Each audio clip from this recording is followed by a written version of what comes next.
Merhaba Papatya'nın Örgü Dünyası YouTube kanalıma hoş geldiniz. Bugün sizlerle birlikte yine çok kolay ve yine şık bir model çalışacağız. Arkadaşlar gördüğünüz gibi böyle kabartmalı çok hoş bir model. Hemen ipimden bahsetmek istiyorum. Şu anda etiketi elimde değil ama Nako'nun bebe ipi arkadaşlar. Çok güzel bir mor rengi. Kullandığım tığ ise 3 milimlik tığ kullandım. Şimdi size göstereceğim ip yine Nako'nun bebe ipi ve mavi bir renkle yapmak istedim. Hemen şöyle hızlıca tersini de göstermek istiyorum. Gayet düzgün. Nerelerde kullanabiliriz derseniz çantalar, yelekler, bebek battaniyeleri, kırlentler, yatak örtüleri, sizler nerede isterseniz orada rahatlıkla kullanabilirsiniz diyorum. Ve hemen bu güzel modelin yapımına geçmek istiyorum. Geçmeden önce minik hatırlatmamı yapmak istiyorum. Kanalıma abone olup bildirimleri aktif hale getirirseniz, bu videoyu beğenip altına da o güzel yorumlarınızı yazarsanız hem bana destek olmuş olursunuz hem de bu videonun birçok kişiye ulaşmasını sağlamış olursunuz diyorum ve hemen bu güzel modelin yapımına geçiyorum. Evet arkadaşlar, öncelikle zincirle başlıyorum. Zincirlerimi 8 ve katları şeklinde çekiyorum. 8 ve katları artı 1. Ama ben normal zincirimi istediğim boyuta gelene kadar örüyorum. Sık iğne yaparken saymanız daha doğru olacaktır. Ben o şekilde yapıyorum. Ama zincirden de saymaya başlayabilirsiniz. Ben şöyle istediğim boyuta gelene kadar zincirimi örüp dönüyorum. Size göstermem için yeteri kadar zincirimi çektim. Hemen burada sık iğnelerimiz var. Hemen önümdeki zincire batıyorum ve bu sırayı sayarak yine sık iğne yapıyorum. 2 3 4 5 6 7 8 8 ve katları şeklinde sık iğnelerimi yapıyorum ve dönüyorum. 8 ve katları şeklinde sık iğnelerimi yaptım. Artı bir sık iğne yapıyorum. Arta kalan zincirimi de çok dipten olmayacak şekilde kesiyorum. Evet. Şimdi burada yine bir zincir çekip yine bu sırayı sık iğne ile devam ediyorum. Yine bir sıra her sık iğne tepesine batarak sık iğne yapacağım. Sıra sonuna kadar sık iğne ile devam edelim. Son bir sık iğnem kaldı. Ona da batıyorum. Ve bu sırayı da sık iğne ile bitirdim. Bir zincir çektim. Modelimi çevirdim. Hemen önümdeki sık iğne tepesine battım. Bir tane sık iğne yapıyorum. Tığın başını bir kez doladım. Bakın şöyle aşağıya iniyorum. Ve hemen dibindeki değil, onun yanındakini şöyle beline dolayarak ikili trabzan yapıyorum. Hemen onun yanındakine battım. İkili trabzan. Hemen onun, daha doğrusu yanına değil, beline batıyoruz. 3 4 5 6 ve 7.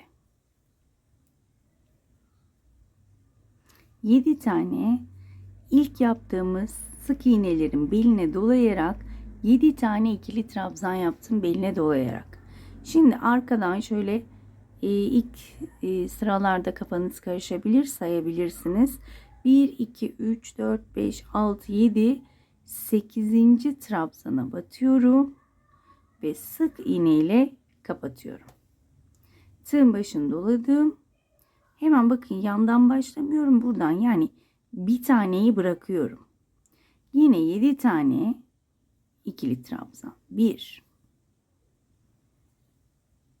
2,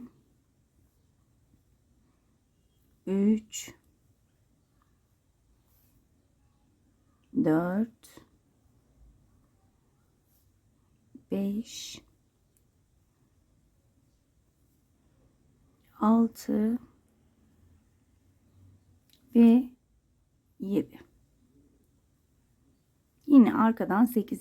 trabzana, saymak istemezseniz de şöyle kapattığınızda hemen arkaya gelen trabzan tepesine batıyorum ve yine devam ediyorum. Bakın. Şuradan başlamıyorum, buradan başlıyorum. Yani şunu bırakıyorum.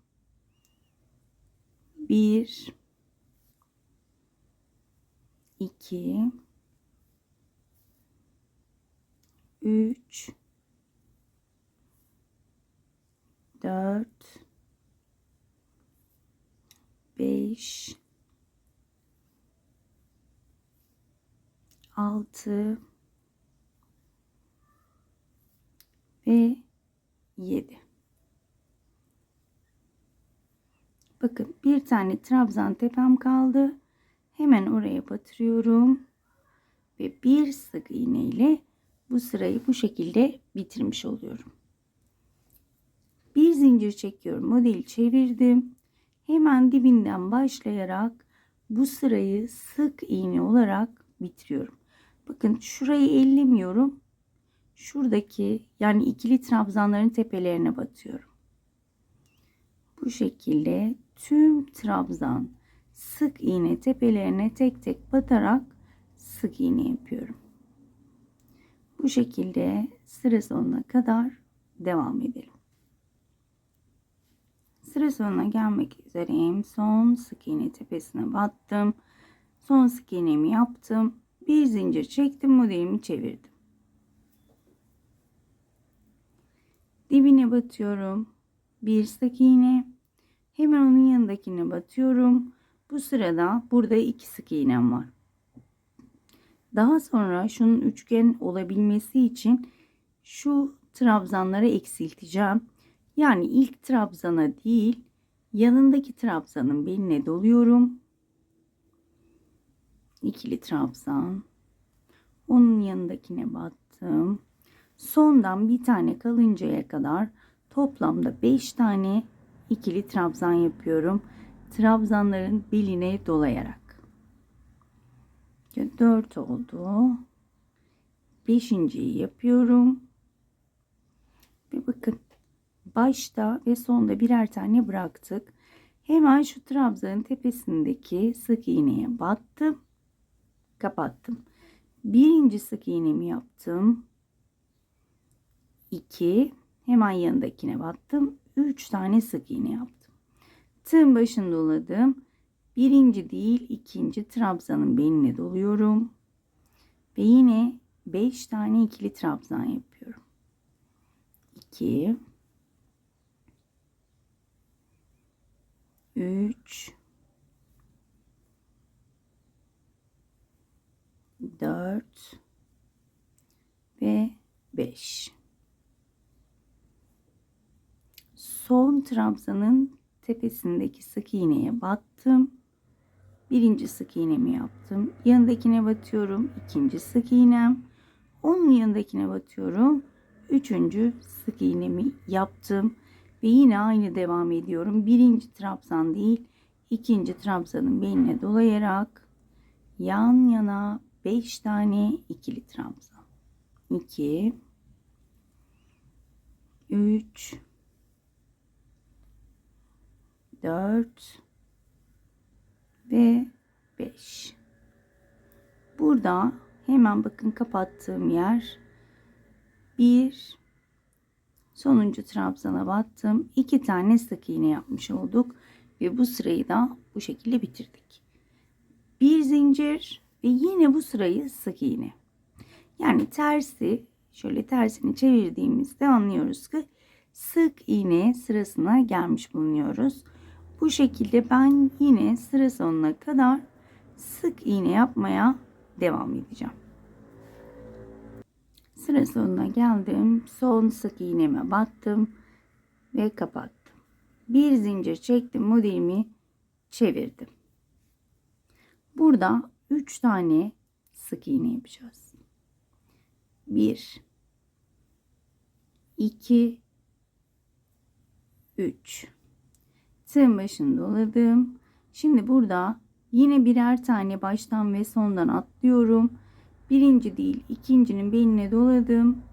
3 tane ikili trabzan yan yana, trabzanların beline dolayarak. Hemen şu önümdeki trabzanın tepesine battım. 1 2 3 4 ve 5 tane sık iğne yaptım. Tığın başını doladım. Birinci değil, ikincinin beline doladım. Ve yine yan yana 3 tane ikili trabzan. Gördüğünüz gibi bu şekilde 2 2 eksilterek üçgen şeklini veriyoruz. Ve hemen bakın şu yandakinin tepesine battım. 1 2 3 4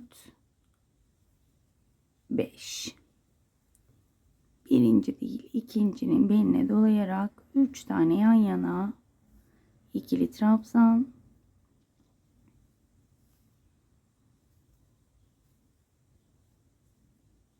Ve hemen bakın şunun tepesinden başlayarak yan yana 3 tane sık iğne. Şöyle göstermek istiyorum. Üçgeni tamamlamak için bir sıramız kaldı. Ve burada bir zincir çekiyorum. Tersini çevirdiğimize göre burası sık iğne sırası. Ve bu sırayı sık iğne olarak devam ediyorum. Sıranın sonuna geldim. Sonuncu sık iğnemi yaptım. Bir zincir. Modelimi çeviriyorum. Ve burada yine dibinden başlayarak 4 tane sık iğne yapıyorum. 1 2 3 ve 4. Tığın başını doladım. Birinci değil, ikinciye battım. Bir tane ikili trabzan yaptım ve hemen yanındaki trabzan tepesine batıp 1 2 3 4 5 6 7 tane sık iğne yaptım. Tığın başını doladım. Hemen ikinci trabzanın beline doladım. İkili trabzan. Hemen yandaki trabzanın tepesinden başlayarak 1 2 3 4 5 6 ve 7. Ve yine aynı şekilde ikinci trabzanın beline doladım. Bir ikili trabzan yaptım ve yine yan yana 4 tane sık iğne. 1 2 3 ve 4.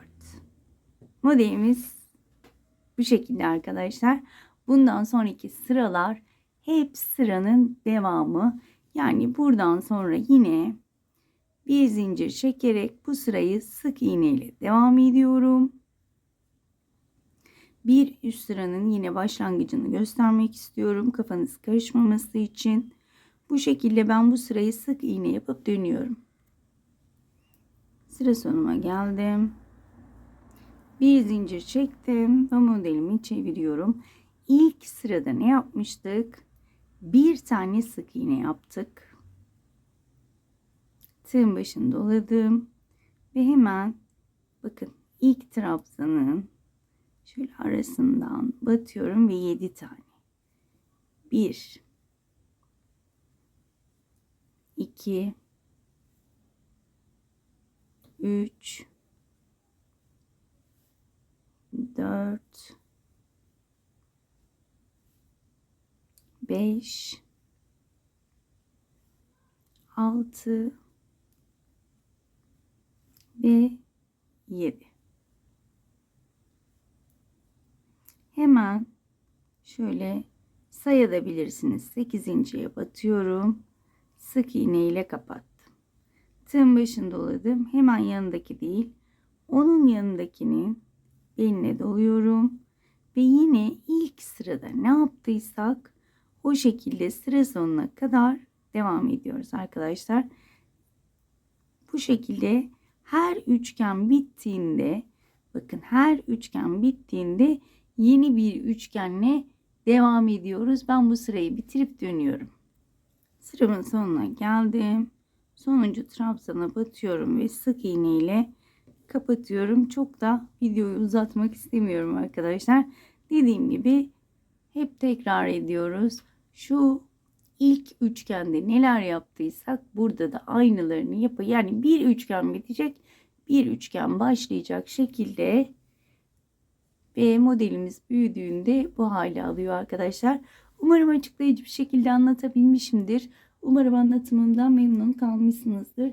Bir dahaki modellerde görüşmek dileğiyle. Kendinize çok iyi bakın. Hoşça kalın.